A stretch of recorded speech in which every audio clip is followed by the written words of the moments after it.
personas a las que les es posible. Bueno, este día vamos a hablar de algo que ustedes han estado trabajando durante toda la semana pasada, que es acerca de los principios y las garantías constitucionales. La ruta de aprendizaje de esta clase está referida primero a ver cuál fue el trabajo que desempeñaron sus compañeras que aceptaron el reto de realizar un debate sobre seguridad jurídica versus la seguridad material. Luego vamos a tener una pequeña ponencia para resolver el tema de los principios y garantías constitucionales y luego vamos a tener un espacio para que ustedes puedan platicar sobre la resolución de casos que se plantearon la semana pasada en la plataforma. Así vamos a poder sacar conclusiones sobre qué fue lo que ustedes discutieron en su momento con sus respectivos grupos y luego va a haber un espacio para comentarios o preguntas sobre temas o tareas futuras. Ok, Brian, está bien, no hay problema. Bien, entonces vamos a ir a la siguiente parte, que sería ver el video que sus compañeras tienen para nosotros. En este sentido, voy a ver si es posible el poder proyectárselos. Un segundito.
¿Se puede ver ya el video? ¿Me pueden confirmar si ya todos pueden ver YouTube?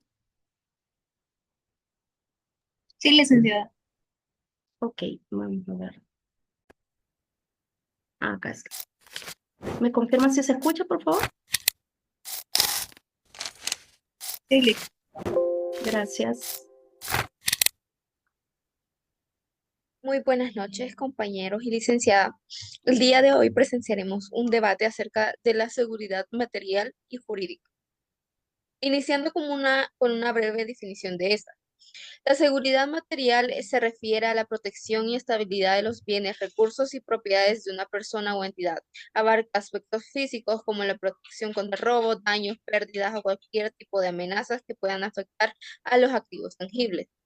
Por el contrario, la seguridad jurídica es el principio que asegura que las leyes sean claras, accesibles y aplicables de manera uniforme, proporcionando la certeza y previsibilidad en el orden legal.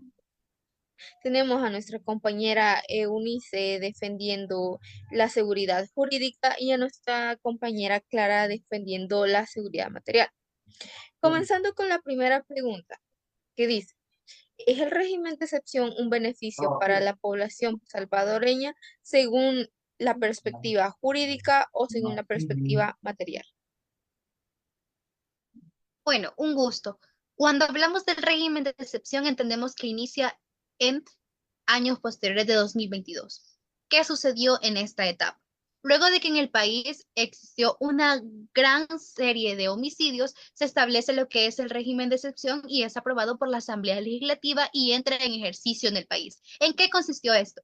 Que se quería hacer una purga, una limpieza a nivel nacional. ¿Por qué? Porque muchas personas estaban sufriendo de su integridad física.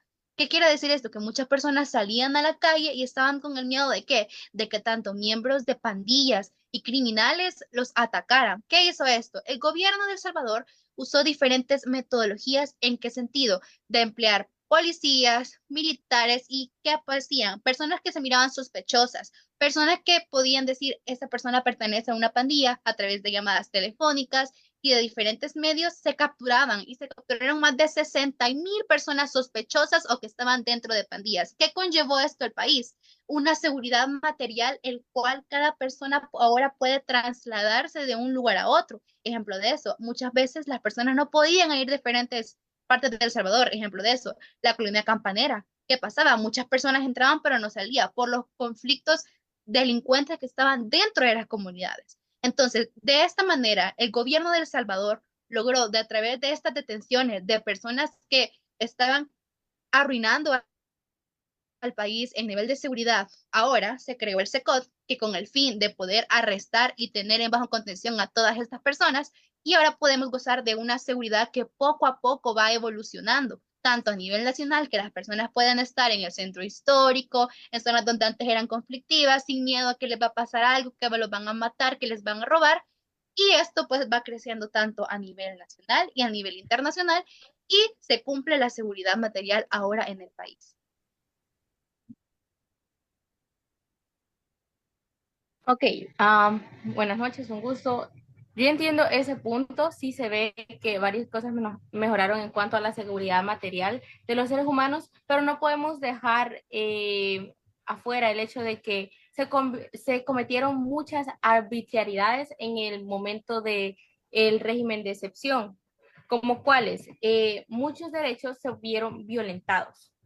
Por ejemplo, la libertad personal, la inviolabilidad del domicilio, que se miraba muchísimo que los policías podían entrar sin una orden judicial a tu casa, podrían arrestarte sin una orden judicial, y eso fueron cosas que afectaron mucho, ya que sin pruebas, sin la cantidad de delitos como suficientes para condenarte, iban y hacían lo que ellos querían por una llamada que hizo tu vecino de esa persona me cae mal, decía, es marero, venían por vos sin las pruebas suficientes, y se vio en demasiadas familias por todo el territorio salvadoreño. También el secreto en las comunicaciones, la discreción, el ocultar noticias, el mostrar solo lo que a ese partido político le convenía, se vio demasiado en ese tiempo. También se violentó el derecho a la libertad de expresión, el derecho a la información, para acceder a cualquier tipo de información y darnos cuenta de todo lo que estaba pasando.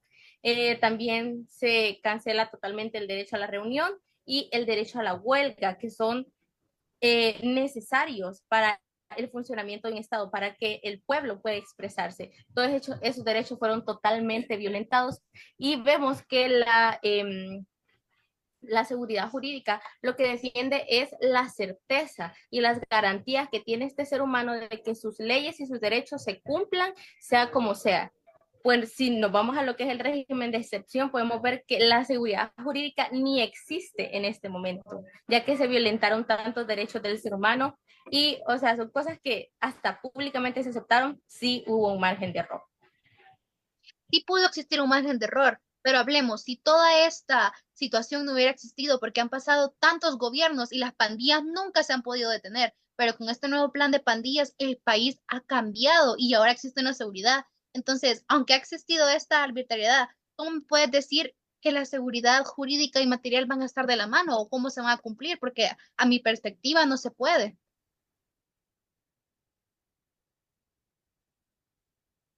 La seguridad jurídica y material deberían de estar de la mano. Y porque el ciudadano tiene la seguridad y la certeza de que sus derechos se van a cumplir por medio de la seguridad jurídica, de normas que están escritas, y se cumplen a través de la seguridad material, cosas que sí se vieron. Sin embargo, en esta situación se pudo haber cumplido la seguridad material de ciertos ciudadanos, pero la seguridad jurídica de la mayoría de inocentes no se cumplió. Tanto inocentes como no inocentes, totalmente se pudo haber visto esto. Creo que todos conocemos una persona que puede contar su historia de cómo sucedieron cosas totalmente injustas en su residencial, en su colonia, en su barrio, donde se vivieron muchas injusticias. Todavía el mismo presidente, el 9 de abril del 2022, puso un tuit diciendo que de los más de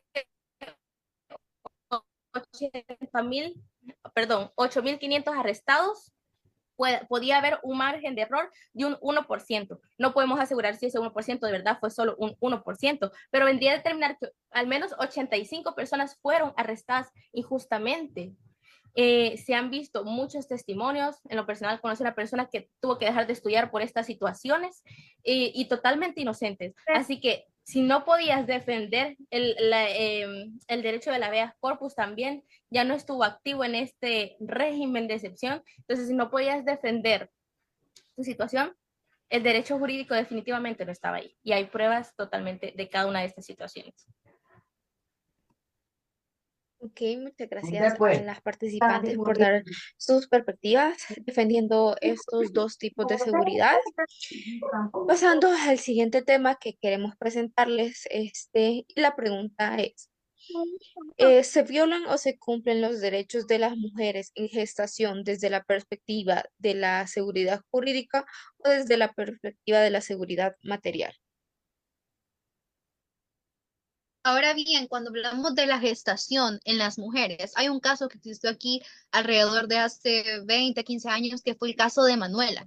El caso de ella era que una persona de escasos recursos, en el cual fue recurrida a un centro diagnóstico por el cual tenía un dolor pélvico y abdominal. Pero aquí podemos ver que la seguridad material, que tenía que velar el Estado porque se le atendiera. Y luego de esto se le estaba acusando de que era un aborto, que ella se lo estaba provocando. Entonces, ¿dónde entra aquí la seguridad jurídica? ¿En qué sentido? Que le están dando 30 años de prisión. ¿Dónde está el proceso? Porque si ella estaba mal y no tenía las condiciones, el Estado tenía que velar para que ella pudiera tener a su hijo o atenderla. Entonces, ¿por qué el Estado o por qué la seguridad jurídica como tal la está atacando y en vez de atacar no la ayuda? ¿O qué pasa ahí con la seguridad jurídica? Porque evidentemente en la material no se está cumpliendo. Ok, referente a este caso, fue un caso pues muy desafortunado y desagradable, pero yo creo que vendría siendo la excepción, no la regla definitivamente, porque sí hay leyes establecidas para el cuidado de la mujer en gestión. Eh, o sea, podemos ver en la Constitución y en leyes que se han escrito y se han reformado a lo largo del tiempo, los derechos que se le dan a la mujer, por ejemplo, la licencia por maternidad, que son 16 semanas, 10 de estas después de posparto, después del parto, perdón, que vendría siendo posparto, y se podía extender esta licencia si ella necesita recuperarse, también la protección contra el despido, también los servicios médicos gratuitos, el ambiente de trabajo de seguro también se defiende cuando estas cuestiones van a la corte o al tribunal, no tengan que ir. También a los derechos reproductivos, todo esto se defiende en cuestión de la mujer en el proceso de gestación. Lo que pasaba también, lo que sí podría validar como que estuvo mal, es que la seguridad jurídica defiende que en el Estado de Derecho se debe manejar una taxividad en lo que viene siendo la seguridad. ¿Qué es esto? Una forma simple de entender la ley, una forma imparcial, una forma pública de la ley. Sin embargo, ella no tenía la accesibilidad para atender todo esto, ya que era una mujer analfabeta, de escasos recursos, y pues surgió lo que surgió y de mala manera fue tomado, lo vimos después con todas las consecuencias que pasaron y a dónde terminó el caso, ¿verdad? Pero el derecho, la cuestión de que se le hayan dado 30 años de prisión por aborto, pues eran leyes ya preestablecidas y la seguridad jurídica defiende totalmente eso, que las leyes que ya fueron establecidas sean cumplidas en los momentos debidos. Sin embargo, pues no era su culpa y tendría que haberse manejado de forma diferente. Así que se puede decir que eso fue una excepción, no la regla, porque sí se manejan diferentes casos en el alrededor de la mujer en gestación que sí son respetados sus derechos. Entonces, con esto podríamos concluir que tanto ni la protección física a la persona o en la situación de emergencia que se encontraba ella no se cumple, es decir, que la seguridad material en mi caso no aplica. Y podríamos decir entonces que también en la seguridad jurídica, en este caso, tampoco ha aplicado. Efectivamente, en este caso en específico podríamos decir que no.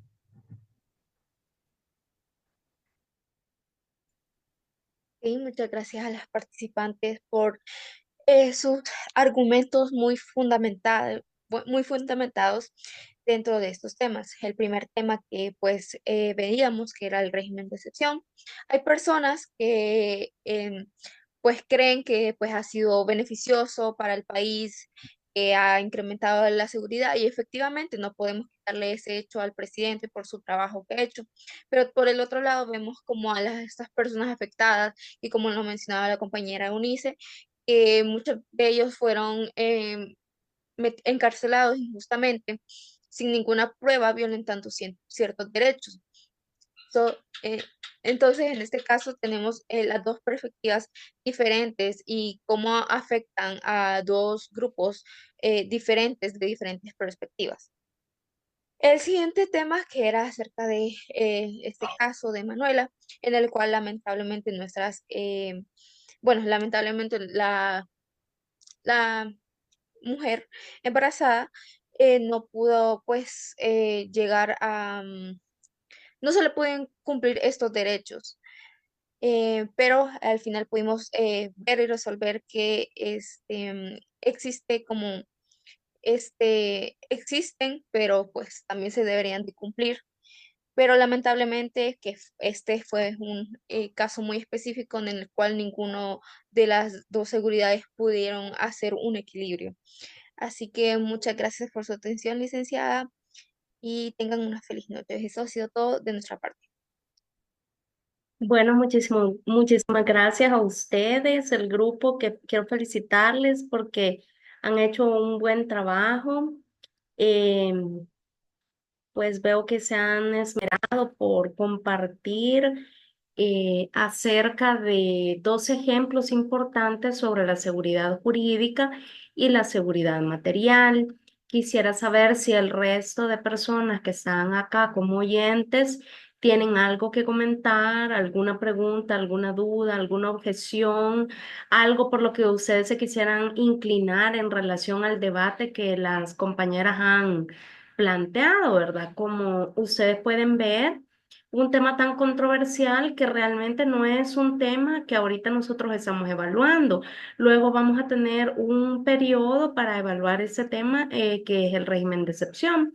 Pero ellas tomaron como ejemplo el régimen de excepción para analizar desde este fenómeno de la realidad nacional cómo se aplica la seguridad material y cómo se aplica la seguridad jurídica en relación a ello. Quisiera saber si tienen preguntas de lo que estuvimos hablando incluso la clase pasada, que era acerca de los valores, pero que yo había visto con base a los trabajos que ustedes habían realizado la semana pasada, pues veía como este huequito, ¿verdad? Que había quedado ahí y por eso yo decidí que hiciéramos este debate para ver si aún quedaba así un poco más claro, porque en las tareas solamente ustedes habían desarrollado acerca de la seguridad material, pero se habían olvidado completamente del tema de la seguridad jurídica. Quiero saber si ya a esas alturas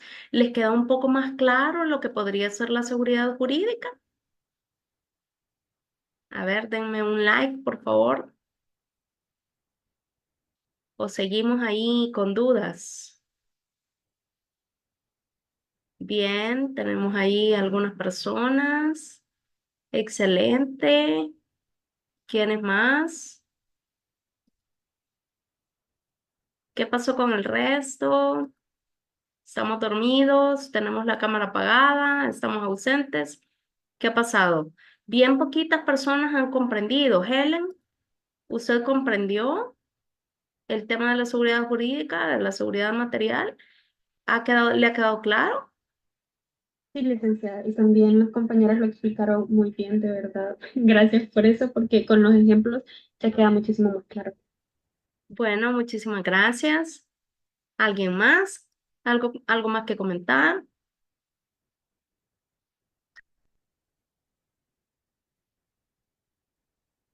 Solo contesto. Bueno, les quiero contar que ese día tenemos como una oyente especial que es la maestra Carla Quino, que está con nosotros del Centro de Educación. Entonces, un saludo, maestra, no tenga pena. Yo sé que está ahí participando con nosotros y pues bienvenida. Bien, sí, díganos, maestra. Buenas noches, maestra. Buenas Sí, noches. vamos a presentarme con los estudiantes. Mi nombre es Carla Aquino y formo parte del Centro de Enseñanza-Aprendizaje. Voy a apagar el micrófono y la cámara, ¿verdad? Lamento no presentarme formalmente, pero voy en el transporte público porque ya salí tardecito de la oficina y no me alcanzó a llegar a la casa. Pero por acá voy a estar evaluando cómo la maestra implementa el modelo de aprendizaje 50-30-20. Así que un gusto a todos y dejo a la maestra que continúe desarrollando la sesión. Gracias, maestra. Le agradezco. Buen día, buenas tardes. Bien, Brian nos dice, creo que el régimen de excepción es un ejemplo muy bueno, pero la verdad es extenso y pienso que los casos que se pueden analizar se dan a diario. Así es, Brian. Los casos en relación a la seguridad jurídica y a la seguridad material pueden ustedes verlo a diario. Si hablamos de seguridad jurídica, les decía, son todos aquellos medios que están relacionados hacia darle un mejor estilo de vida. Todo lo que tenga que ver, igualdad material. Incluso pueden analizar acerca de la libertad material, la seguridad material, tiene que ver con todo lo que el Estado fomenta o todas las oportunidades o todos los recursos que el Estado le puede dar a las personas para propiciar unas mejores condiciones de vida. Entonces, en ese sentido, pues ahí podemos ver a diario, definitivamente, como nos dice Brian, cómo se va expresando el tema de la seguridad material. Y en cambio, la seguridad jurídica está relacionada a las leyes, si las leyes existen previamente, si existen otro tipo de elementos que son importantes, como por ejemplo el tema de si existen funcionarios que están previamente designados, procesos que están previamente designados. Entonces, precisamente, recuerden que esos son valores, los que acabamos de terminar de ver, que son de la semana pasada, pero que esta semana, acuérdense, viene como en cascada, ¿verdad? Viene la dignidad, luego vienen los valores y ahora vamos a aterrizar en el tema de los principios y las garantías constitucionales. Claro, los principios y las garantías constitucionales están inspiradas por estas ideas máximas que no son ni siquiera jurídicas, sino que son filosóficas y obviamente vienen a irrigar el tema de los principios jurídicos, que es otro tema de lo que vamos a ver. ¿Quién me quiere aportar de lo que han leído esta semana? ¿Qué son los principios jurídicos? ¿Cuál podría ser la mayor conclusión que ustedes obtuvieron de la lectura principal y de todo lo que investigaron de acuerdo a la tarea? ¿Qué son los principios jurídicos? ¿Cómo lo podrían definir? ¿Rodrigo? Verónica me ganó Pero Ah, le voy a dar, No, le voy a adelante, dar adelante. chance, Rodrigo, y después le doy a Verónica, no nos peleemos. Verónica primero. Vaya, a ver, cuéntanos, Verónica, ¿cómo mira usted los principios jurídicos? ¿Cómo los podría definir? A mí me parece que son bastante similares a lo que son las garantías, ya que me parecen que son bases que uno puede encontrar en la Constitución en referencia a los derechos que las personas tenemos y en los procesos que deben seguirse. Por ejemplo, está el principio de legalidad y entonces para mí, yo los definiría como bases sobre las cuales el sistema está fundamentado para poder asegurar que el cumplimiento de los derechos de las personas. Gracias. ¿Alguien más? Rodrigo se animó. Bueno, pues así como dice Verónica, los principios jurídicos, al igual que la Carta Magna, ¿verdad? Está hechos para que pues con un solo propósito y es que tengamos una sociedad estable pues tranquila. Ujú. Ajá, Es- muy bien. Gracias. Génesis Campos dice, yo entendí que son como las normas para que se cumplan los derechos fundamentales. Gracias, Génesis. Fíjense que lo que ustedes han mencionado es bien importante. Si ustedes ven, tenemos diversas categorías de elementos jurídicos. Tenemos los valores, que ya los vimos la semana pasada. Ahora estamos viendo los principios y las garantías, pero no son iguales ninguno de estos. Y ya esta semana ustedes están desarrollando un trabajo sobre los derechos. Entonces, como pueden darse cuenta, no es lo mismo cada uno de esos elementos. Cada uno de ellos tiene sus propias diferencias. Si nosotros describimos a los valores, los describimos como inspiraciones filosóficas que vienen a irradiar cada uno de esos elementos ya aspectos más jurídicos. Pero si hablamos de principios, hablamos de ellos como que son marcos, si ustedes imaginan un corralito, ¿verdad? Un marco, los principios son marcos jurídicos de actuación. Entonces, digamos que nos meten a todos dentro de un corralito y nos dicen, vaya, ciudadanos, de ahí adentro ustedes no van a poder salir.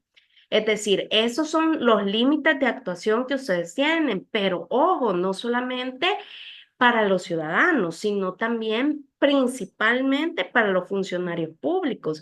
Es decir, los principios van poniendo las pautas de comportamiento tanto de los ciudadanos como de los funcionarios públicos para hacer una convivencia mejor y una convivencia llena de seguridad, seguridad jurídica y igualdad, ¿verdad? Que también es importante. Entonces, si nosotros vamos a definir a los principios, vamos a pensar en que son aquellas guías que sirven para delimitar las actuaciones tanto de los ciudadanos como de los funcionarios públicos. Y dentro de ese límite nos manda la sociedad a que nosotros podamos actuar en determinados campos siguiendo ciertas reglas para tener una mejor convivencia. Ya, por ejemplo, en la lectura principal, ustedes pudieron haberse dado cuenta que se nominan ciertos principios generales, que se les dice generales, aquí no los he mencionado todos, les he dejado, por ejemplo, de fuera el principio de separación de poderes, el de independencia, que se consideran, incluso el principio democrático, que se consideran aspectos generales que van a ir normando el comportamiento de los ciudadanos. Aquí hay diversos principios como el de legalidad, razonabilidad, la publicidad de las normas. El de legalidad ya lo vamos a ver más estrictamente, ¿verdad? Pero prácticamente lo que le dice el principio de legalidad se basa en el artículo 8 de la Constitución, que dice que nadie puede ser obligado a hacer lo que la norma no le prohíbe. Si la norma no nos prohíbe algo, nosotros somos libres de poder hacerlo. El principio de legalidad se basa en eso, pero también se basa y está ordenado, orientado hacia los funcionarios públicos cuando dice ningún funcionario público puede exceder sus funciones de acuerdo a la ley. Si, por ejemplo, la ley le está dando unas 10 atribuciones que están señalando que es ahí donde el funcionario público tiene que ejercitarse, entonces el funcionario público tiene que actuar dentro de esas funciones y no extralimitarse en ese sentido o pasarse, ¿verdad? O invadir las funciones de otras personas. El principio de razonabilidad está orientado hacia la proporcionalidad en la que se puede resolver determinados elementos, ya sea porque la ley lo decide así o también porque los funcionarios públicos van a estar encargados de ir poniendo en la balanza cuáles son esos elementos que se deben tomar en cuenta para poder intervenir en determinadas situaciones. Otro de los elementos, por ejemplo, es la publicidad de las normas. ¿Sabían ustedes que hay un artículo que dice que nadie puede alegar ignorancia de ley? Esto es una situación bastante comprometedora, podríamos decir, especialmente para nosotros los ciudadanos, porque nos está diciendo ese artículo que nosotros no podríamos alegar que desconocemos la ley. Ah, mira, señor policía, yo me pasé el alto en rojo porque yo la verdad desconocía que usted me iba a multar, ¿verdad? Porque me lo pasé.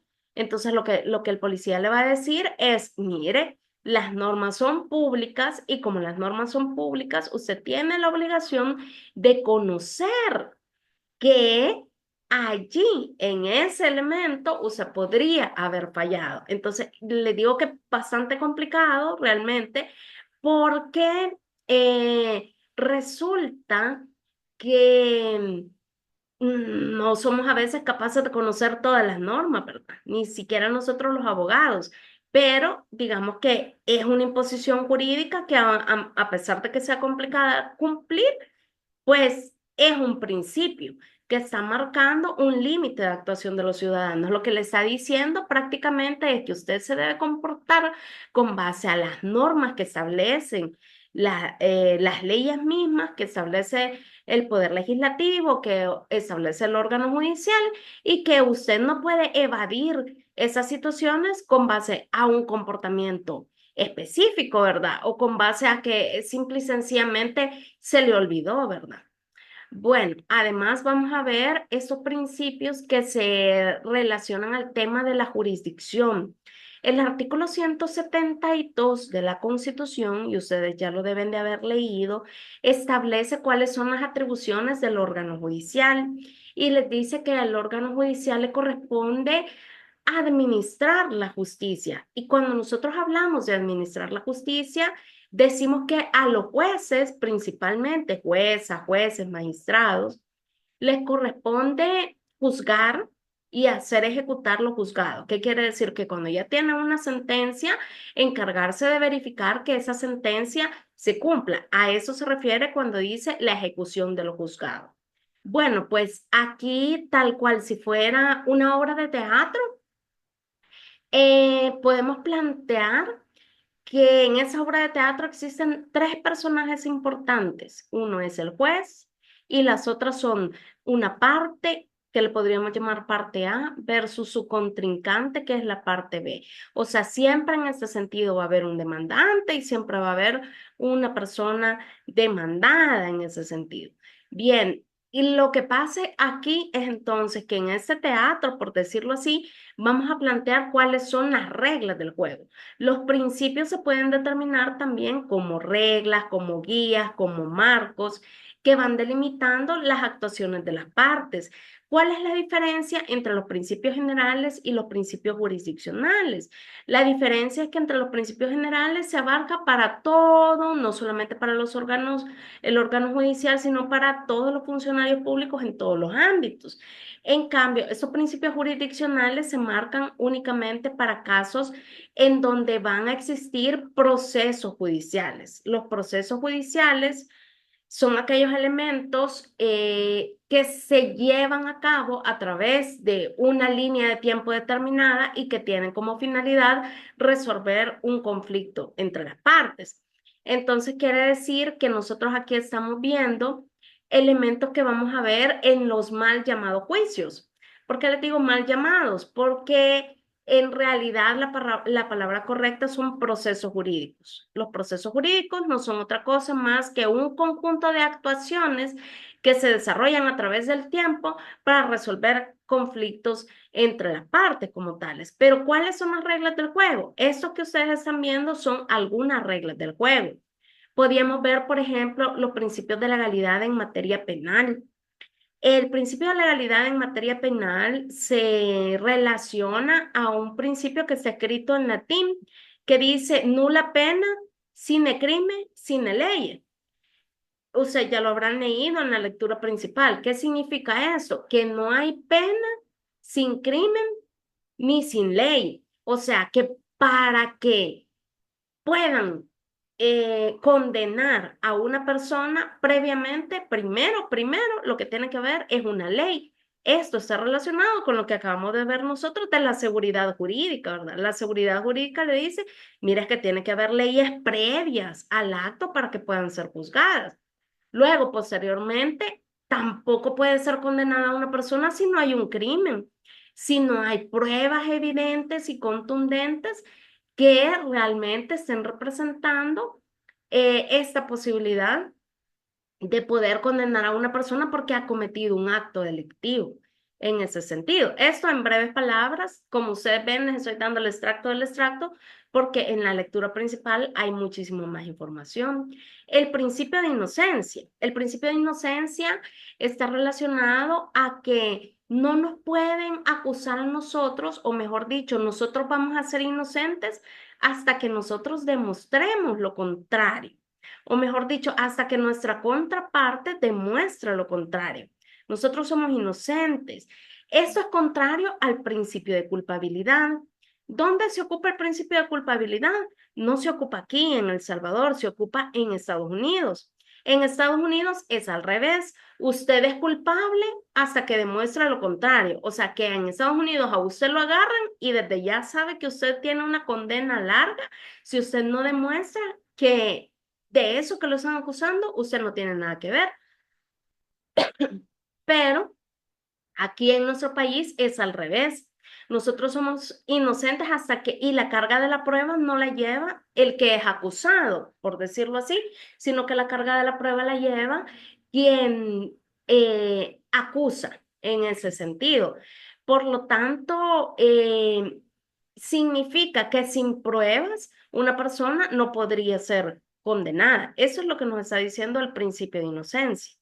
Ahora, el principio de non bis in idem es otro principio que está relacionado a el no juzgar dos veces por la misma causa.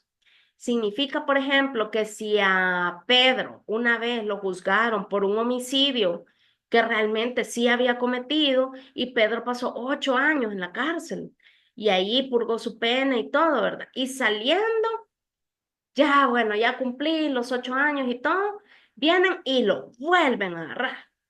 Y entonces le dicen, mire Pedro, vamos a meterlo a la cárcel porque usted mató a Juan Hernández. Y dice Pedro, pero mire, yo ya pagué esos 8 años, yo sí es cierto, lo maté por un ataque de furia que tuve, pero yo ya pagué por esos 8 años. Ah, no, pero no, otra vez otros 8 años. Entonces, esto sería realmente inconstitucional, como ustedes pueden ver, porque todos estos principios que les estoy enumerando de alguna manera se encuentran en la Constitución. Entonces, de alguna manera es inconstitucional porque está lacerando la seguridad, obviamente material, jurídica, la igualdad, si nosotros lo vemos desde la perspectiva de los valores, la libertad como tal, pero también ahora venimos a aterrizar más concretamente en el tema de los principios. Como ustedes ven, la diferencia entre los valores y los principios es que los principios tienen como elementos ya más característicos y más descriptivos como tal. Además, tenemos otros principios como la irretroactividad de leyes.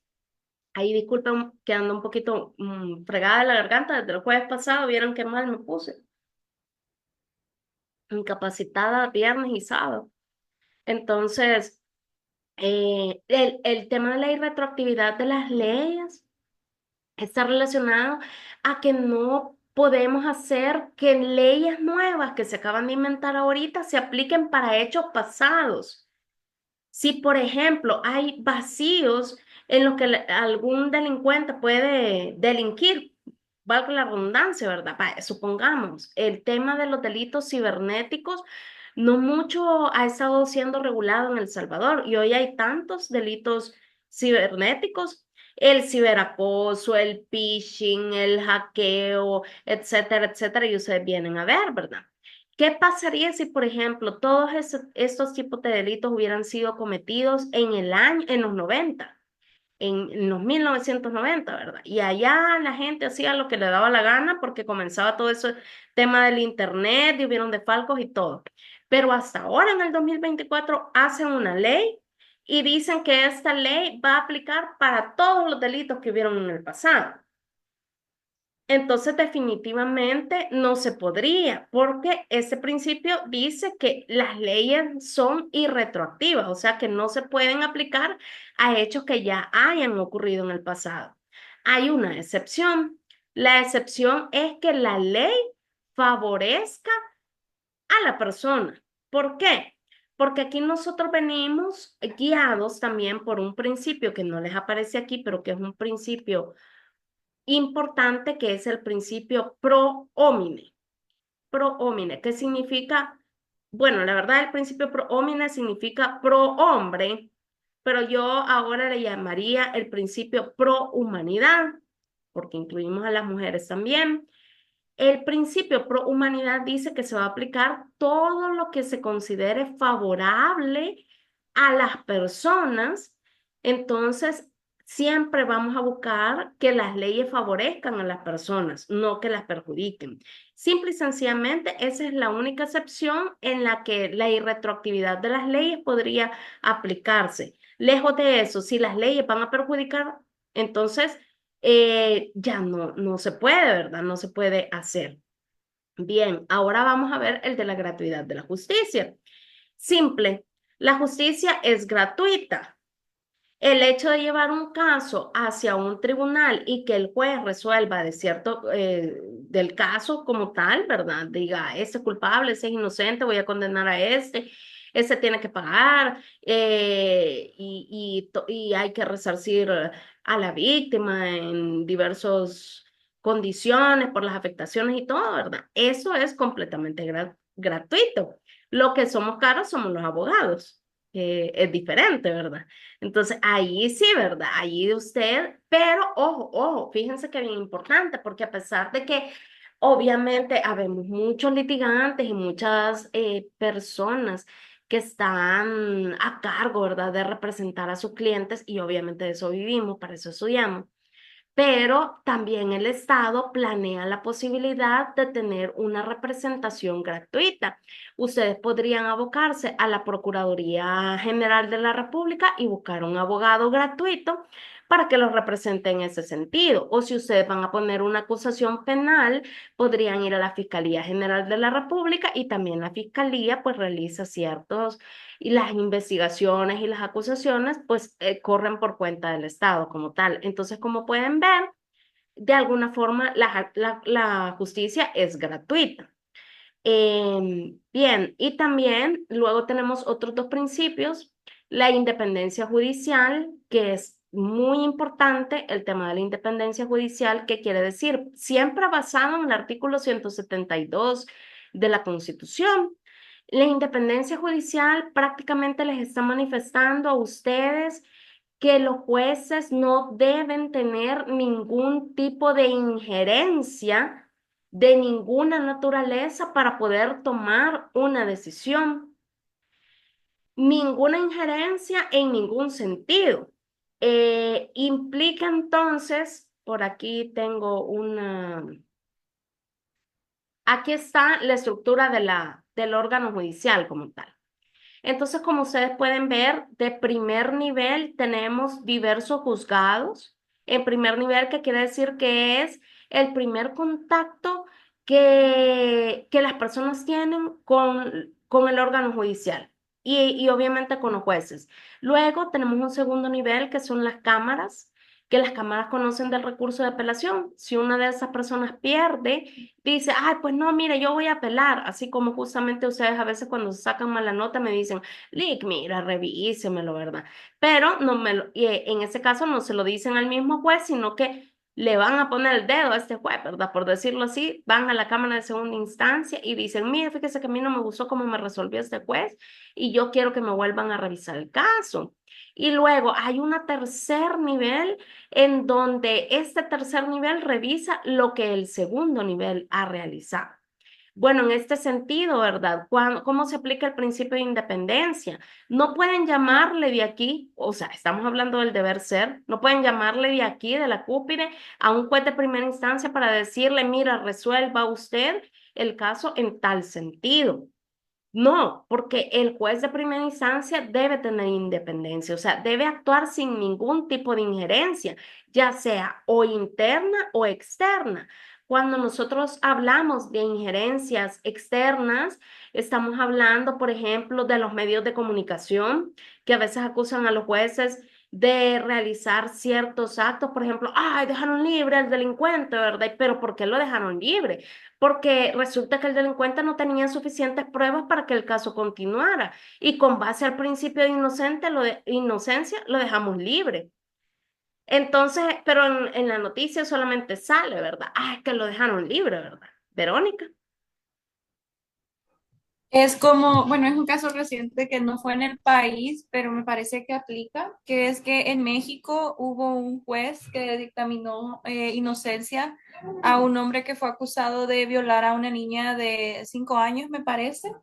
Y él dijo en la sentencia que la razón era porque la niña no había podido determinar ni el lugar, ni la hora, ni la fecha en la que esto pasó. Entonces vinieron y apelaron porque, o sea, como una niña chiquita iba a poder dar toda esa información, apelaron y de hecho quitaron al juez, le revocaron su licencia y reiniciaron el proceso. Gracias, Verónica. Sí, fíjense que los casos de violaciones y sobre todo con niños sí son bastante complicados, que son otros elementos de análisis, ¿verdad? Realmente es un caso muy especial. Y sí, verdaderamente no es nuestra materia ahorita, pero digamos, con base a la independencia, ahora, ¿cuáles son los criterios, digamos, generales que la norma le da al juzgador para poder tomar una decisión específica? Obviamente, pues la misma norma o hay otros elementos doctrinarios que le van diciendo al juez cómo tiene que ir dilucidando, ¿verdad? A eso se le llama sana crítica, por ejemplo, uno de los elementos en donde el juez tiene que hacer uso de la lógica, de la razón, de la psicología, de la experiencia y del conocimiento de la ley. No crean que únicamente aplica la ley, A más B igual C, ¿verdad? No, sino que el juez tiene que hacer como uso de todos esos elementos, pero de lo que hablamos aquí en ese tema de la independencia judicial es verse libre de injerencias, de cualquier tipo de amenazas que puedan amenazar, o valga la redundancia, sí, amenazar esas decisiones o que puedan influenciar esas decisiones que ellos tomen. Ah, no, porque me llamó el magistrado tal, porque me llamó el presidente de la República, porque me han amenazado que me van a trasladar hasta cierto lado, ¿verdad? O porque me van a despedir, yo tengo que decidir en ese sentido, ¿verdad? Entonces, eso es lo que, pues, obviamente se pretende evitar, tanto a llegar al punto que, por ejemplo, el presupuesto general de la nación en la Constitución concede el 6% del presupuesto general de la nación para el órgano judicial, en el sentido que no esté dependiendo de la Asamblea Legislativa que le vaya a conceder un presupuesto para poder trabajar y entonces haberse afectado el tema de la independencia, ¿verdad? Se supone que para eso el órgano judicial es un organismo completamente independiente, capaz de juzgar a todos los que nos portemos mal en ese sentido. Bueno, y la igualdad procesal, nada más hablamos de la contienda entre armas que puede existir entre las personas que están dentro del proceso. Es decir, si yo le doy la palabra a Susana, le doy la palabra a María. Si 5 minutos le doy para hablar a ella, 5 minutos le doy para hablar a la otra. Si, por ejemplo, María quiere presentar una prueba, Susana la puede debatir. Si Susana quiere entrevistar a los testigos de María, María puede entrevistar a los testigos de Susana, etcétera, ¿verdad? Todo tiene que ir en la igualdad, en la contienda de armas. A eso se refiere el tema de la igualdad procesal. En cuanto a las garantías constitucionales, ustedes ya habrán visto que existen diversos tipos de garantías, por ejemplo, las garantías preventivas, las garantías represivas. Las preventivas están orientadas a crear instituciones que eviten las violaciones de derechos constitucionales. Aquí, por ejemplo, tenemos instituciones como tales como la Procuraduría para la Defensa de los Derechos Humanos, la Procuraduría, perdón, la Policía Nacional Civil, son instituciones que se orientan a prevenir de alguna manera que existan estas vulneraciones de derechos humanos y constitucionales. En relación a las represivas, pues obviamente son aquellas que ya una vez eh, se ha cometido un hecho, pues sirven de freno para la arbitrariedad. Fíjense que eso es bien importante del Estado. Acuérdense que aquí en el derecho constitucional, por ser un derecho de naturaleza pública, siempre va a estar el ciudadano frente al Estado, que es el gran leviatán, como nos decía Hobbes. Entonces, en este sentido, el ciudadano siempre se encuentra en desventaja del Estado porque el Estado siempre va a tener muchísimo más poder. Por eso es que se crean algunos elementos, algunos elementos que pretendan disminuir ese poder del Estado para que el ciudadano pueda convivir de una manera pacífica. Hay una Perdone, definición, ¿sí? perdone, licenciada, ¿me puede Sí, explicar otra vez la garantía represiva, porfa? sí, les decía que las garantías represivas sirven de freno a la arbitrariedad del Estado. Partamos de la idea, por ejemplo, que la sociedad nunca es una sociedad justa.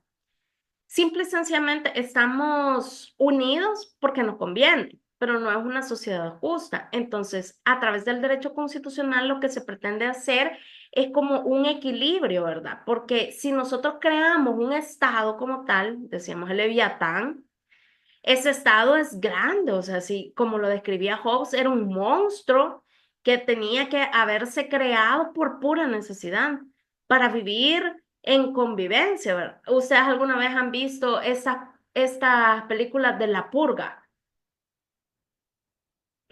¿Quién ha visto? Yo la he visto. Ajá, Buenísima. cuéntenos. Ah, es buena, pero violenta, muy violenta. A ver, rapidísimo, Manuel, cuénteme, ¿qué hacía en La Purga?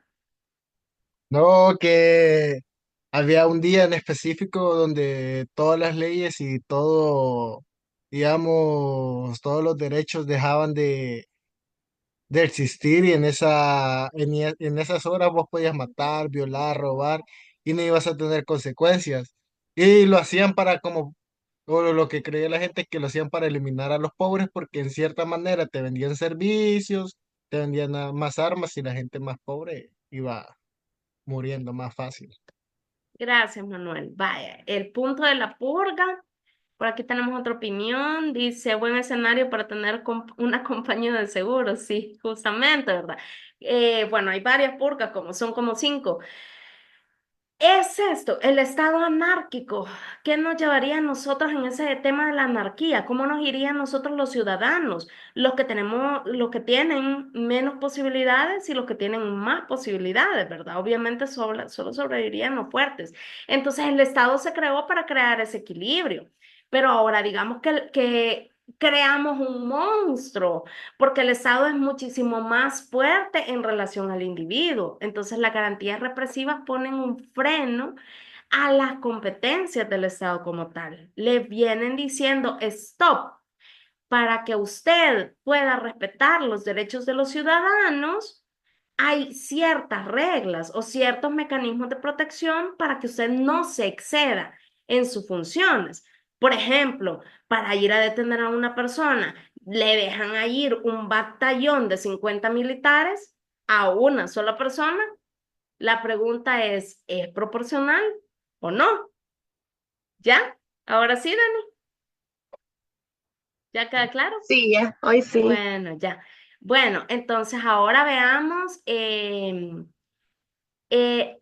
las garantías procesales como tales que tienen que ver con el proceso de lo que habíamos estado hablando, que son conjuntos de remedios procesales que tutelan o aseguran la vigilancia de los derechos fundamentales dentro de un ordenamiento jurídico.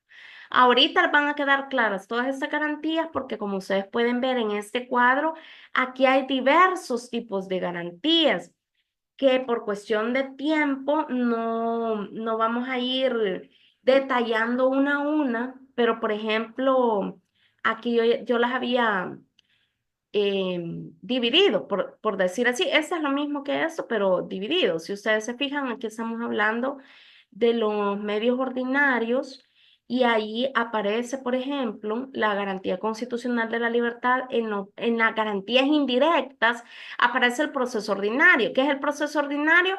Este que les acabo de mencionar. Ese es un proceso ordinario, es la manera en la que se puede acudir a solicitar justicia en los 3 niveles o grados de conocimiento. Entonces, el hecho de que exista esta estructura dentro del órgano judicial, que existan previamente nombrados jueces, en la clase pasada hablábamos de los jueces naturales, que existan jueces con rostro, ¿verdad? No personas sin rostro que nos van a juzgar que no sabemos quiénes fueron ni de dónde salen, ¿verdad? ¿Qué tal si era mi enemigo y me juzgó mal? Entonces, por eso es importante que nosotros tengamos el rostro de los jueces que nos van a juzgar, que sean determinados, que existan previas leyes determinadas, plazos determinados en ese sentido, ¿verdad? Entonces, por eso tenemos el proceso ordinario. También tenemos justicia administrativa. Se refiere a las instancias públicas donde usted puede acudir, llámese ministerios, superintendencias, instituciones autónomas, en donde cada uno de ellos debe tener procesos específicos para poderle dar atención, las alcaldías, por ejemplo. Todos ellos deben de estar preparados con su personal, con sus procedimientos legales, con sus leyes específicas para poder orientar al ciudadano, y esto hace de alguna manera indirecta que sea una garantía. Prácticamente, si nosotros hablamos de las garantías, hablamos que las garantías son mecanismos de protección de los derechos. Si se fijan, ya venimos aterrizando, ¿verdad? Los valores eran inspiraciones morales, los principios son marcos jurídicos que delimitan las actuaciones de los ciudadanos y de los funcionarios públicos. Las garantías son mecanismos de protección de los derechos, hasta llegar a los derechos que son facultades que las personas tienen o atribuciones, pero que necesitan de alguna manera el poder. Las personas que tienen derechos necesitan elementos para que estos mismos se puedan proteger. Aquí tenemos, por ejemplo, medios complementarios que se pueden entender como garantías, por ejemplo, el juicio político. Estamos hablando de los juicios políticos, estamos hablando del fuero, quitarle el fuero a los funcionarios. ¿Quién sabe qué es un fuero? Inmunidad. Lo que los protege. Inmunidad, muy bien. Lo que protege a los funcionarios públicos. ¿Quiénes tienen fuero? Andrea Monterrosa. Rick, Rick.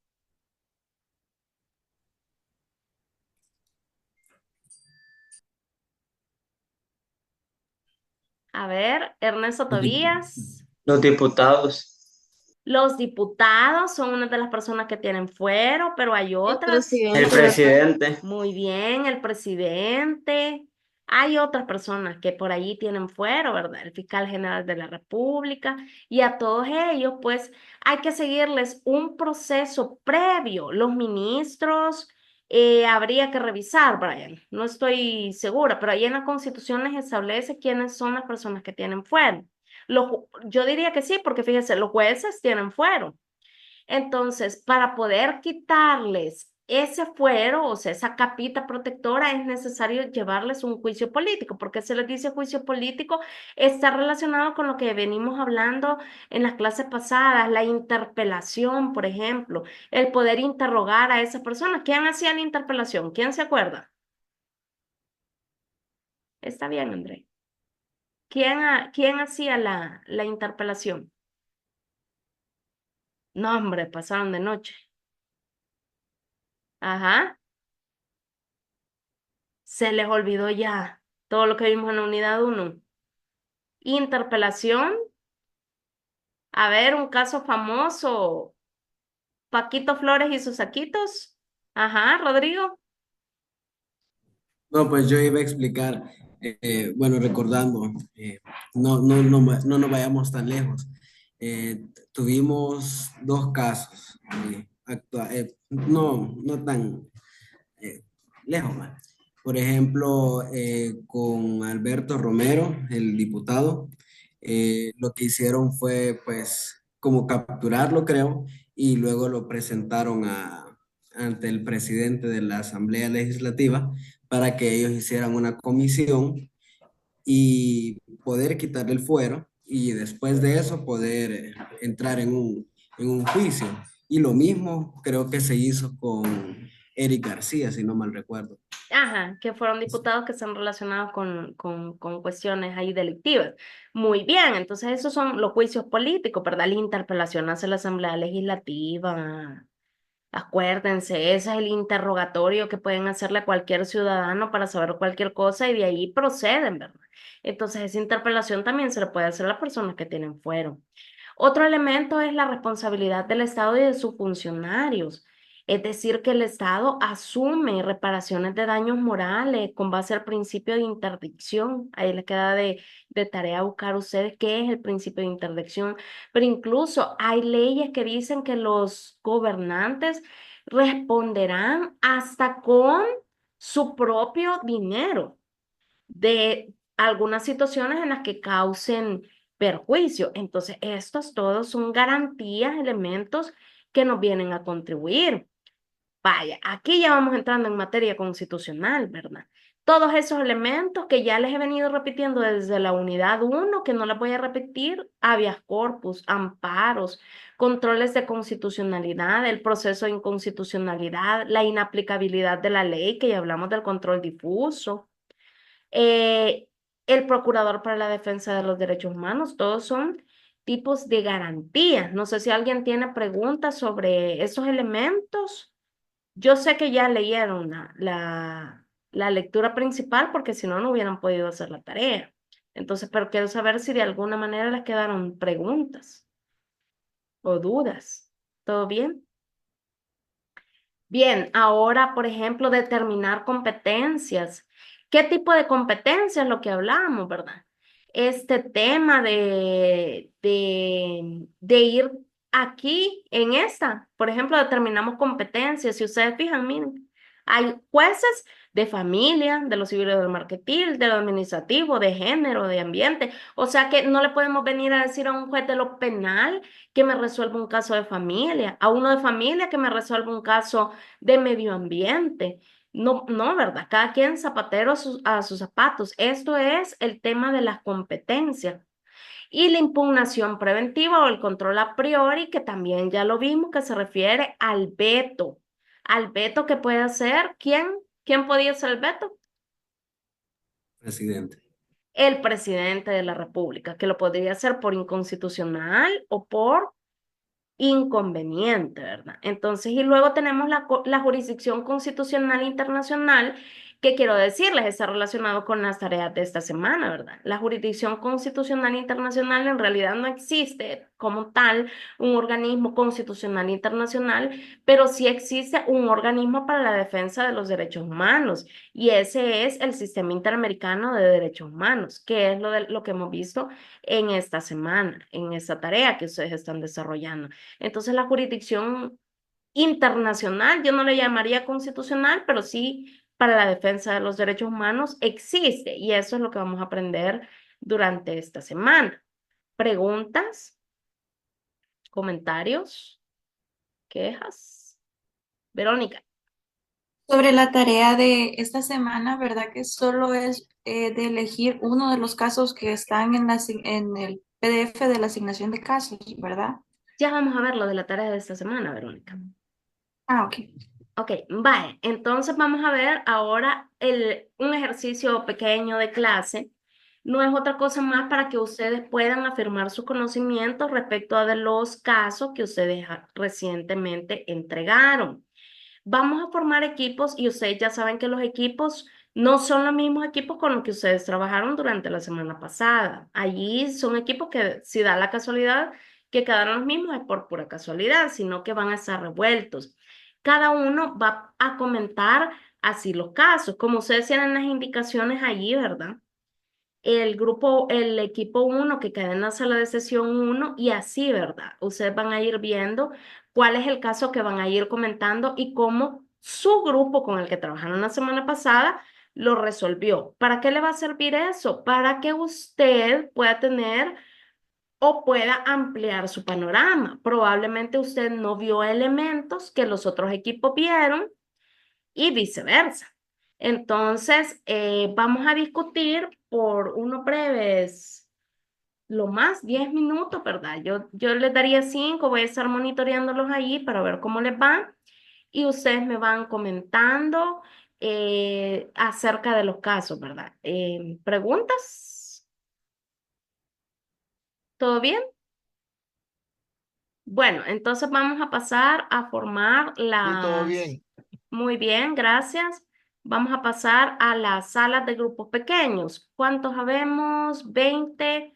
Creo que con grupos de 5 personas podríamos estar Bien, entonces serían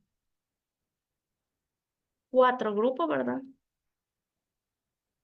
Y a la persona que quede extra, yo la voy a agregar a otro grupo. Ah, es la licenciada Carla Quino.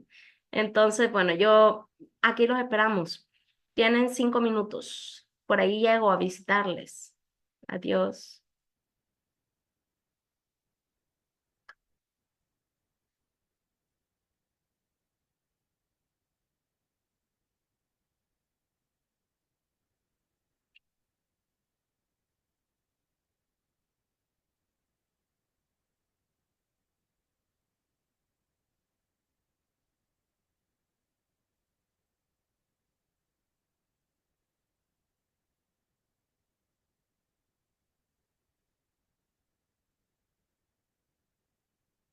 Me quedé sin grupo. Ah, ¿a dónde? ¿Quién se ha quedado sin grupo? No lo oigo. Rodrigo. Ah, ya voy, Rodrigo, espérame. Ok.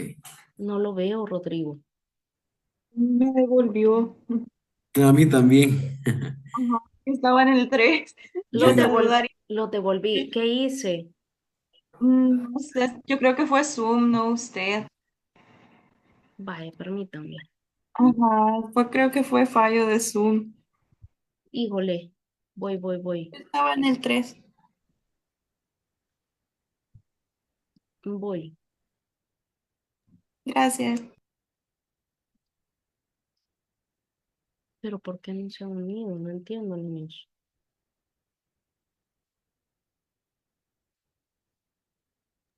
Aquí me da la opción de volver ya. Ah, vaya. Entonces, porfa, regresen. Y Rodrigo sigue allí, con problemas. Aquí estoy. ¿Ya? No, Permítame, Rodrigo. Andrea está en el 4.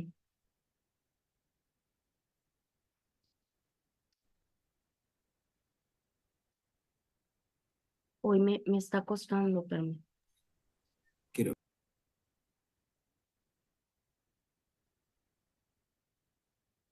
es que no Aquí lo me da la veo. opción. Ah, vaya. Únase entonces, por favor, Ok. Rodrigo. Ah, ahí está. Pero Andrea, yo no la veo afuera. ¿Está afuera, Andrea? No, ya se unió. ¿Se pudo unir, Rodrigo? Si no lo uno yo, ya me aparece.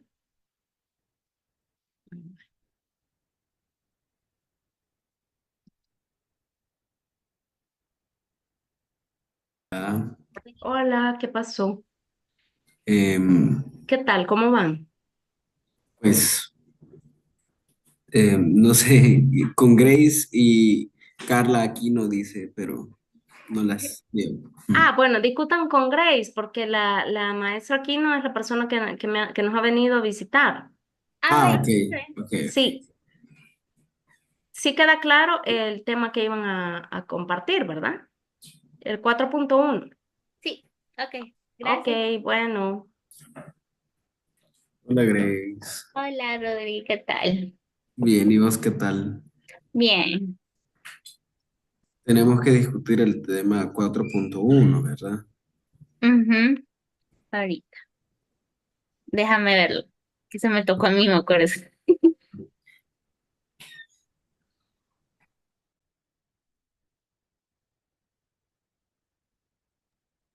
Estoy teniendo problemas con mi compu, pero sí nos tocó la clave, clave A de los problemas. Ahorita solo recuerdo bien exactamente lo del caso del que les comenté, porque sí, bueno, la verdad es que más que todo a nosotros nos pasó algo chistoso, porque por no leer bien la rúbrica estábamos haciendo los casos de la clave B y luego nos tocó hacer los de la clave A.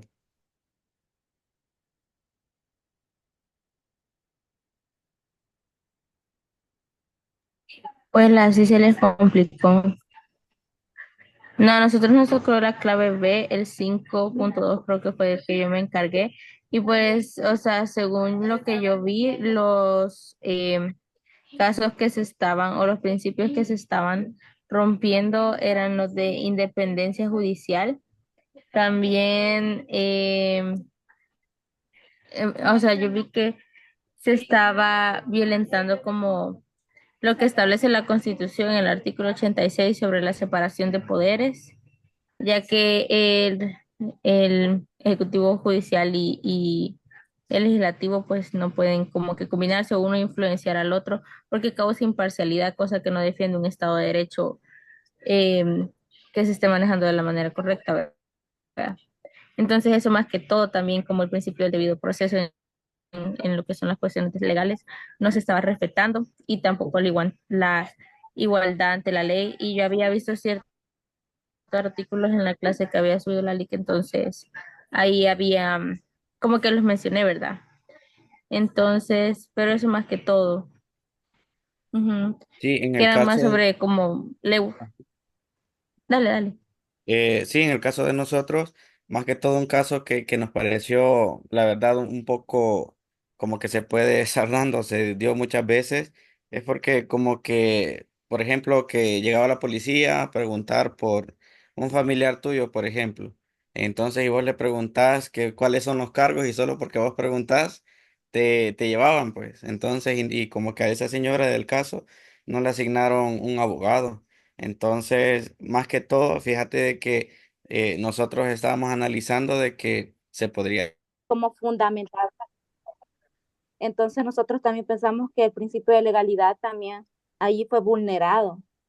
Entonces, eso fue lo que nosotros pusimos y, y solamente eso.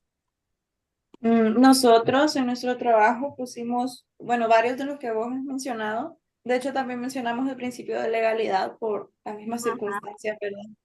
De ahí, pues los valores de la justicia, la libertad y el respeto, no sé, o sea, fueron violentados durante ese periodo porque, o sea, muchas veces a las personas se les tenía en situaciones, puchica, de hacinamiento, básicamente. Ajá, sí, es verdad. Después también teníamos el derecho al trabajo, el derecho a la salud y el derecho al debido proceso, porque, bueno, como mencionaban, ¿verdad? No se siguieron los procesos adecuados ni se respetaron las garantías a las personas que detuvieron en esa época. Otra cosa, otra cosa muy importante es también el principio de proporcionalidad, ya que no fueron las medidas proporcionales como vos lo decías anteriormente. También nosotros pusimos lo mismo que pusiste vos, que es la vulneración de la garantía del derecho a una vida digna, un trabajo digno, porque ahí lo que sufrieron fueron las personas de escasos recursos que no fueron a trabajar, pues cómo iban a sustentar a su familia, y entonces eso también. Muchos negocios quebraron en esa Sí, época. Sí, mucho. un montón tuvieron que cerrar. Ujú. Por el mismo miedo a que, imagínate, los encuentran trabajando, se los llevan y pierden. Que la señorita tenía que, pues, o sea, no se había justificado nada y pues quizás esto del régimen de excepción, o sea, lo que mencionábamos en el video, que muchas veces, a veces porque las personas nos caen mal o X o Y motivo, o sea, ya iban a ponerle el dedo con las autoridades y pues en cierta manera, o sea, todos estos procesos para meter a una persona a la cárcel, pues se deben presentar órdenes que pues verifiquen que ha incumplido derechos o cosas así, o no está haciendo algo legal o ilícito. Entonces, sí, sí, técnicamente es pues, lo mismo que tú, Manuel, que o sea, se deberían de presentar pues los pasos legales y pues proceder hasta comprobar pues las personas culpables o inocentes, ¿verdad? Correcto, o sea, yo por eso que por la fecha yo asumí que también tendría que ver en cuenta lo de régimen y acordate que régimen quita ciertos valores, por eso comencé a buscar en el Código Penal y ahí encontré en el artículo 1. Pero sí, o sea, al final eh, todo lo que están haciendo actualmente es una gran falta de respeto a los derechos y hacia los ciudadanos, pues porque el Estado es el que nos atribuye, cierta manera, la protección ante otro individuo a tener, digamos, una igualdad de derechos y que algunos sean violentados y otros no, y que algunos sean tratados de manera diferente, pues es una tristeza. Yo como como ciudadano, y ya que tocaste eso de que antes solo si una persona me caía mal y tal, llamaba a la policía y acusaba que eran pandilleros.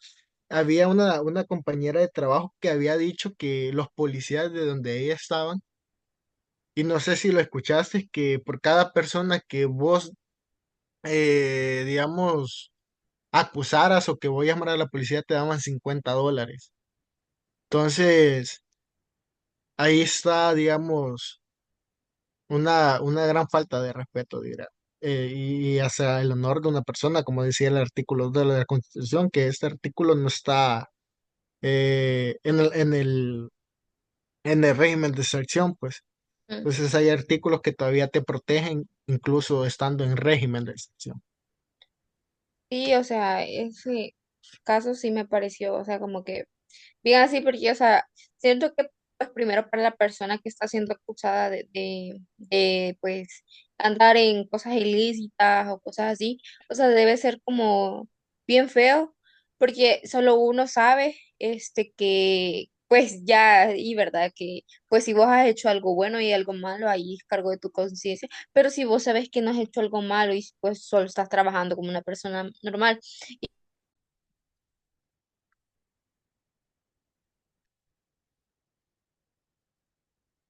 Hola, vamos esperando a que todos se incorporen.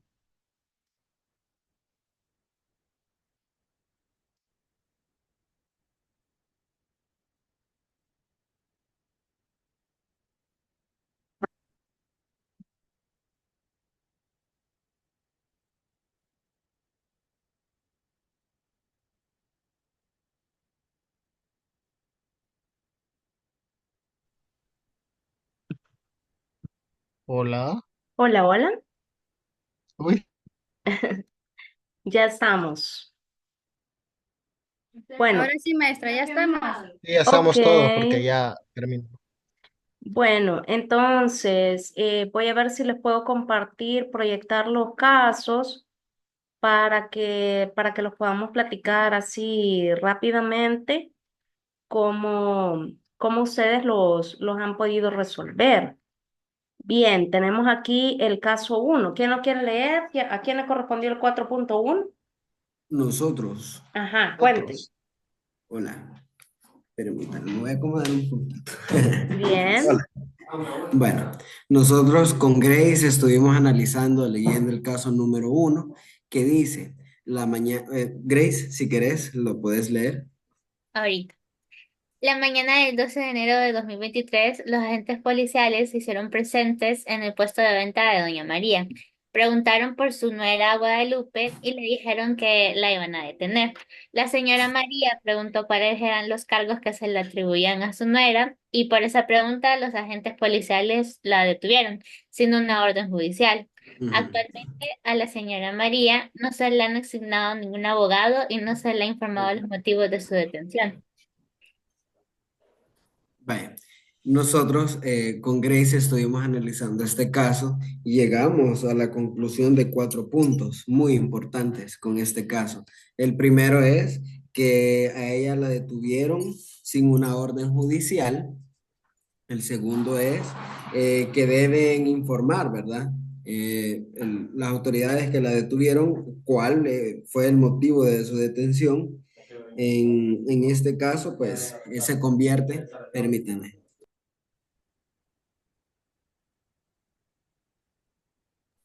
perdón, en este caso, se convierte en una detención arbitraria, ¿verdad? Porque no hay algo que diga un motivo, una razón de por qué la están deteniendo. Y como tercer punto, es que no se le ha asignado un abogado, ¿verdad? Y también tenemos, bueno, como cuarto punto nosotros pusimos que hay algo que a ella la detiene y es que pues prácticamente hoy en día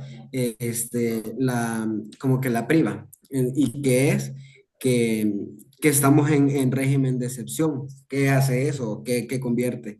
En este caso y es que pues nosotros lo estudiamos en Introducción al Estudio del Derecho con la licenciada Jessica Lemus, que a los policías se les daba como la potestad con el régimen de excepción de ser prácticamente como jueces, ¿verdad? Entonces, pues ellos pueden decidir si capturan o no a la persona que en este caso nosotros estábamos hablando de Doña María. Eso nada más. Bueno, Gracias. muchísimas gracias. Brian, ¿quería aportar algo más? Hola, Silic, buenas noches. Buenas Más que noches. todo, creo que sí estuvo acertada la opinión de nuestros compañeros, solo que quizá agregar algo, y es que muy bien, tal vez se pueden, por ejemplo, por decirlo así, anular ciertas garantías o quizá hacerlas de un lado, por ejemplo, por un momento más, pero hay una palabra clave, y es que solo son algunas garantías. O sea que a pesar que estemos en, por ejemplo, en régimen de excepción, hay algunos artículos que pues se tienen que cumplir siempre.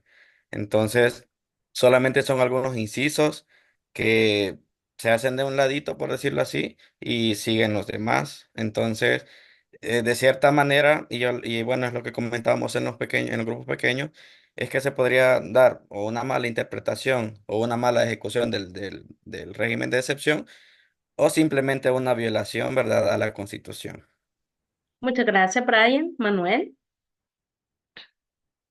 Solo quería tocar un poquito ya que mencionaban pues lo de régimen y me alegro que la mayoría haya asumido por la fecha lo mismo, ¿verdad? Pero incluso en el régimen solo te quitan los artículos 7, 12, 13 y 24 de la Constitución, pero hay otros artículos y hay como el ejemplo, el artículo 2 de la Constitución, ¿verdad? De guardar tu honor. Solo que no lo tengo en la mano, pero, ajá, Ajá. pero que protegía tu honor y en caso de que tu honor fuera, digamos, ¿cómo se podría decir? Violentado, tendrían que haberte indemnizado, ¿verdad? También el artículo 1 del Código Penal, que cada persona tiene la libertad de poderse, eh, espérame, ahorita De se lo digo. expresión. Ahorita se los digo. Bueno, no lo tengo en la mano lo del trabajo, pero incluso hay otros artículos que también te protegen del cierto régimen. Y en la opinión personal, el régimen de excepción se ha llevado de una manera muy atroz acorde a como tendría que ser, ¿verdad? Originalmente. Bueno, muchas gracias. Gracias a todos por su opinión. Vamos rápidamente a leer el segundo caso. ¿Quiénes serían ese caso? Silencio total. ¿Ese es más difícil? ¿Quiénes platicaron sobre ese caso? Era el grupo 2, el que estuvo en la sesión 2. ¿Quiénes estuvieron en la sesión 2? Brian, ajá, Sí creo que de mi grupo solo soy yo, Liga, así que si ajá. gusta lo leo y voy a mencionar también algo, ¿verdad?, sobre ese caso.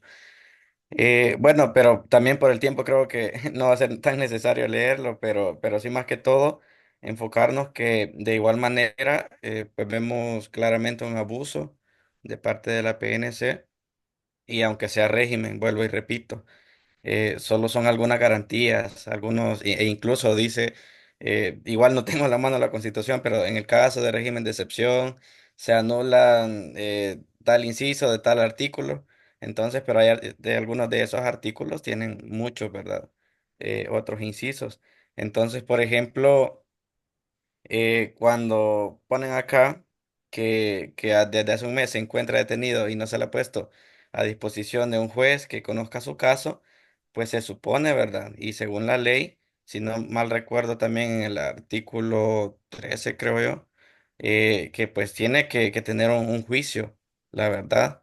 Y pues en cierta manera y resumido no puede estar de choto, por decirlo así, pues detenido. Entonces, más que todo es resumido, Lick, pero sí creo de que tiene un poco que ver en cuestión a las garantías que tendría que tener la señora del ejemplo número uno, del caso hipotético uno.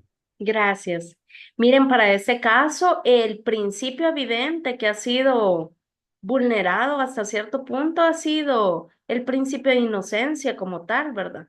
Ya lo habíamos hablado, que el tema de que, y de hecho ya lo dicen dentro de las lecturas principales, yo les anoté el caso de la ley de la mano dura que después fue declarado inconstitucional porque esa ley decía que las personas que tuvieran tatuajes iban a ser considerados como mareros. A ver, levanten así con un like quienes tienen tatuaje acá. No me digan que no, porque a la juventud le encanta tatuarse. Ajá, nadie, todos son unos angelitos. Bueno, pero imagínense que ustedes tuvieran un tatuaje y solamente por ese hecho de tener un tatuaje iban a ser considerados mareros. Y este caso también está relacionado con esa ley de la supermano dura porque dice caminaba por la ciudad cargando su corpo y porque caminaba con ese corpo se le acusa de marero.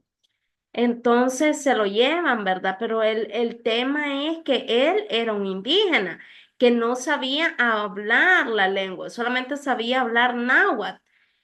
¿Qué otra cosa podríamos ver ahí, verdad? Dice Andrea Monterrosa, en mi caso le mencioné mi punto a dos compañeros, de los cuales no tuve respuesta. Em, Dice, pero eso es absurdo porque él no le hizo daño a nadie, fue injusto y se violentaron el derecho de libertad cultural.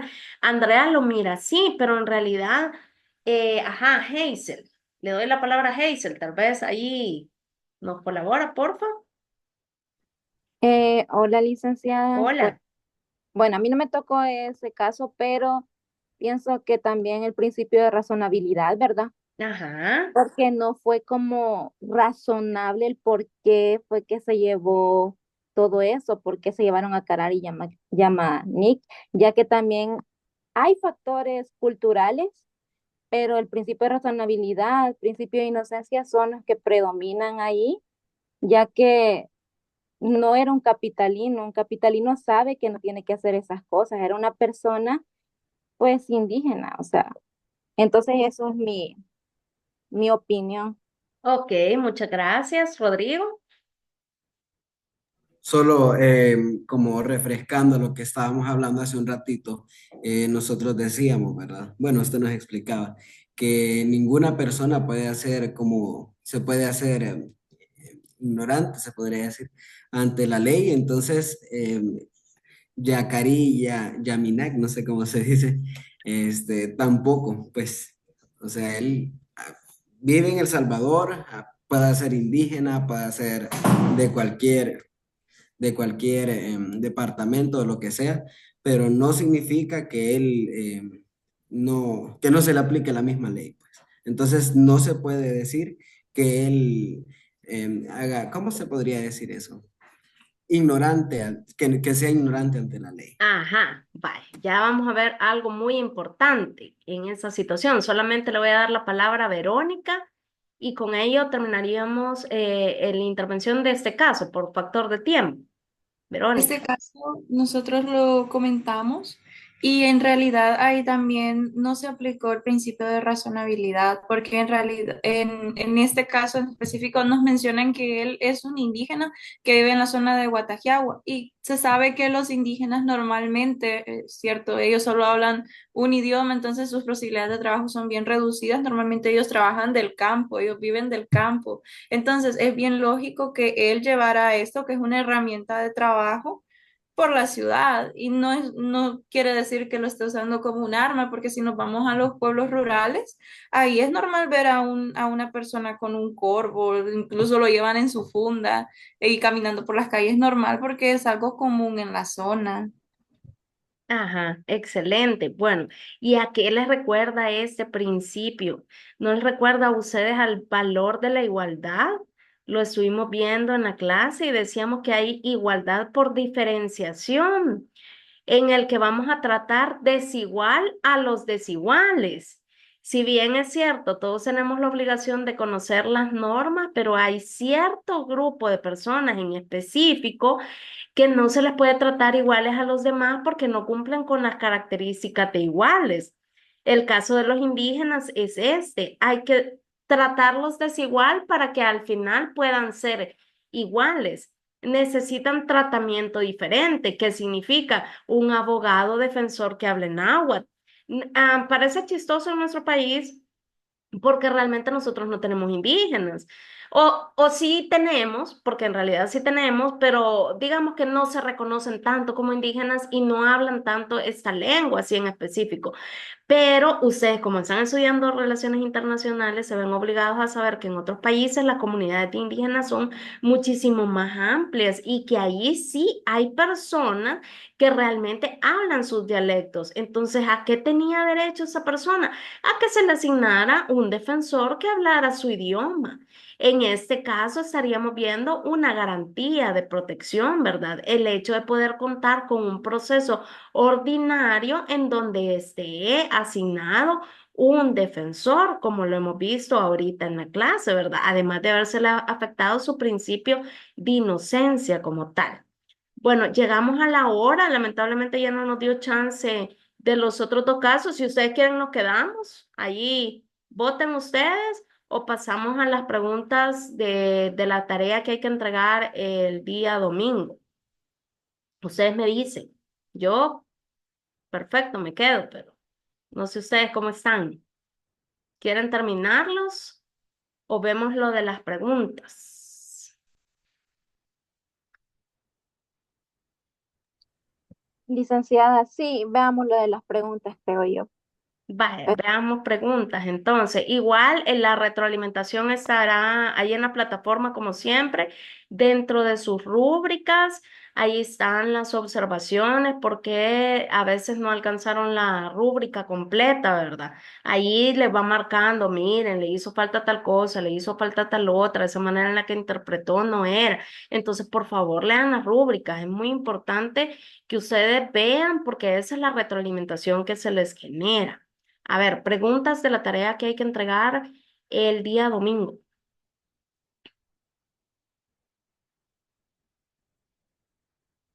Verónica, creo que tenía una. Sí, yo quería saber, licenciada, si, bueno, es de elegir solo uno de los temas que están en el PDF con la asignación de temas o tenemos que tocar todos los temas asignados. Por grupo les fueron asignados 5 sentencias. Ok, Entonces entonces, esas son las... las 5 se tienen que ver, ¿verdad? Sí, sí, aunque en su caso, Verónica, no recordaba que solamente trabajan 2. Podríamos verlo. Escríbame, por favor, mañana a la plataforma para ver Y cómo la podemos distribuir. somos 3. Ah, son 3. Bueno, pero entonces sí las pueden sacar esas 5. Pienso que Ok, sí. Ujú. gracias. Bueno, Génesis Campos. Sí, mi pregunta era que si en el video hay que tocar de todas las sentencias o solo son algunas. Todas. Porque a mí lo Todas. que Lo me... mismo Sí. Sí, sería, perdón, sería decir como que lo mismo que vamos a poner en la presentación, pero hablado, por así decirlo. no, es que acuérdense que en el video yo no quiero que ustedes me vengan a leer la presentación. Si ustedes hacen la presentación, si ustedes hacen el video sin utilizar la presentación, por mí está bien. No le voy a poner una nota menor. Porque no quiero que vengan a leer la presentación a decir, y fíjese que no sé qué, que no sé cuánto, y no sé qué, y lo leyeron así, ¿verdad? Entonces lo que yo quiero es que me expresen con sus propias palabras qué es lo que comprendieron. Este ejercicio está hecho con la idea de que ustedes puedan identificar vulneraciones de derechos relacionadas a los hechos como tal. Entonces ustedes me cuentan los hechos y me dicen por qué esos hechos llegaron a vulnerar los derechos. Y ese es como prácticamente el ejercicio, de que ustedes vayan identificando los diversos tipos de derechos que tienen las personas y cómo se relacionan con el derecho. Por eso es que me interesa los relatos que ustedes puedan realizar en ese sentido y obviamente al final sus apreciaciones personales, ¿verdad? Que también son importantes. Rodrigo. Hola. Bueno, yo le quería mencionar que nosotros como grupo somos tres, pero la semana anterior la integrante, una de las integrantes nos dijo que ya no iba a seguir con la carrera. Entonces, pues ya no la pusimos en el grupo, ¿verdad? En cuanto al trabajo, entonces para esta tarea que vamos a entregar, no sé si podría haber en nuestro caso como alguna Vaya, modificación para... escríbame, porfa, porque también tengo ahí algunas personitas que de repente ya no van a trabajar con sus grupos, entonces de repente podríamos ver cómo complementamos, si ustedes están de acuerdo. Entonces lo vamos a resolver mañana mismo, en la Bueno, mañana. está Bueno, bien, yo le voy a escribir. gracias, Rodrigo, le agradezco. Gracias. Bueno, ¿alguien más? Bueno, si no hay más preguntas, no sé si la maestra aquí nos va a generar algún mensaje de despedida. Hola maestra, perdón, Hola ahora sí, maestra, sí, hoy sí. ruidos externos que nos puedan interrumpir. Sí, Nada más maestra. agradecer a cada uno de los estudiantes acá presentes, ¿verdad? Y esto lo tenía que yo haber explicado al inicio de la sesión, pero por motivos, ¿verdad? Que ya fueron explicados, no lo pude hacer. Pero la razón de estar yo acá en esta sesión, ¿verdad? Era para evaluar cómo se está implementando el modelo de aprendizaje. No era para evaluar al docente que cómo da la clase, no, sino el modelo de aprendizaje. Tampoco es para evaluarlos a ustedes si participan o no participan, no, ¿verdad? Esto ya más que todo área administrativa. Y no sé si alguno de ustedes conoce el nuevo modelo de aprendizaje que está llevando a cabo la universidad. ¿Se han escuchado? Solo hagan un like, así, ¿El sí. qué, Y si perdón? no, el nuevo modelo de aprendizaje que está implementando la universidad. Yo la verdad, No, no. No. vale. Entonces se los voy a explicar a manera general para que ustedes vayan conociendo un poco del modelo, ya que puede que en otra cátedra, otra persona también evalúe a otro docente, entonces ustedes ya tienen noción de qué es el modelo de aprendizaje. El modelo de aprendizaje es 50-30-20, donde estos numeritos son un componente en cada uno de aprendizaje. Por ejemplo, cuando hablamos de componente 50, este hace referencia al aprendizaje experiencial que ustedes van adquiriendo a lo largo de su carrera, a lo largo de las cátedras. El componente 30% hace referencia a todo el aprendizaje formal, ¿verdad? Que está dirigido en este caso por la maestra. Y que este aprendizaje formal se divide en microaprendizajes. Si ustedes se han dado cuenta, la docente al desarrollar su clase da como la teoría, ¿verdad? Después de la teoría hace una reflexión, se da una lluvia de ideas, preguntas generadoras, presentan videos, casos, etcétera. Si ustedes son bastantes observadores, pueden ver esa secuencia que van haciendo los docentes y de esta manera se completa lo que es el aprendizaje formal.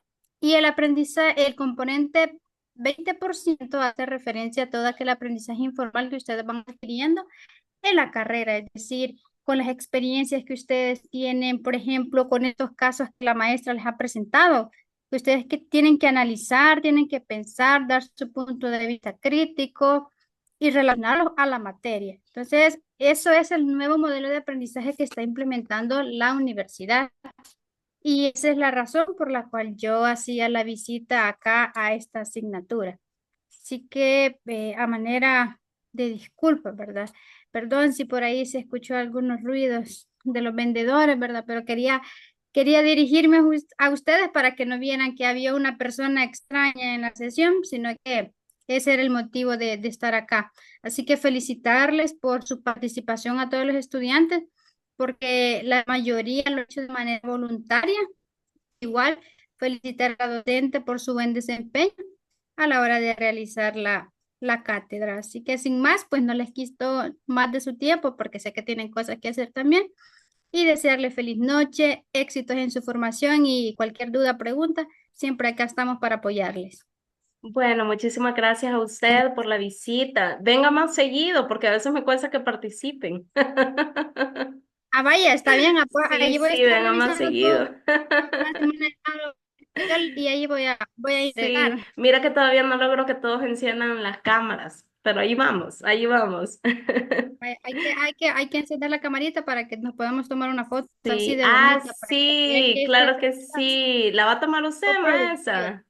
Sí, ya voy a tomar la captura de pantalla y luego se la comparto Bueno, a usted. a ver, de acuerdo. Vaya, vamos a esperar a los que todavía no han encendido su camarita. Aunque solo se les vea de la frente para arriba, no importa, pero que haya reconocimiento de alguien ahí.